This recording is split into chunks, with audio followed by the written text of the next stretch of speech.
बिना परब्रे आसंताकाली पूर्ण प्रेक्षालय मुक्तिलाभ करिबो परब दमनर अपूर्व सफलता परे ओडिशा माटीर कहानी को नहीं फिल्म निर्माण करिसेंती प्रयोजक दीपेन्द्र सामल।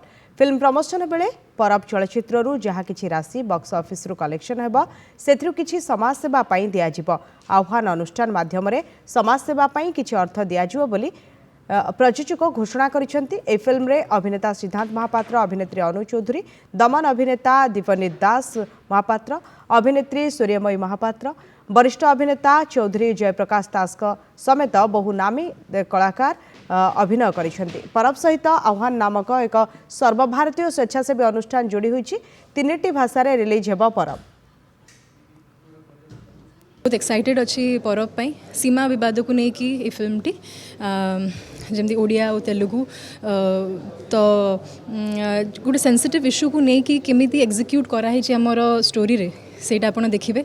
मु खुशी जे जो माने भी आसुचंती काम करूचंती एबे भल काम करूचंती आउ ए परब रे जो काम करिसंती समस्त कलाकार खाली मु कहबिनी प्रयोजक आरंभ करी कलाकार टेक्नीशियन जो माने भी अछंती जहाँ को जो दायित्व दिया जायछि अनेक हाथ प्रतिघात सत्वे सेमाने तांकर सर्वोत्कृष्ट प्रदर्शन सेमाने करिसंती। सेठिकार जेहेतु आमे एठी रहउचे सेठिकार लोकंकर साइकोलॉजी कोन लोक माने केमिति रहंती तांकर सकाळ उठले तांकर मेन चैलेंजेसटा कोन थाए तो माइंडटा केमिति चले सेठी सेही जिंस आपण जेतले देखिबे तो फिल्म थ्रू आमे सेटा चेष्टा करू देखिया पई।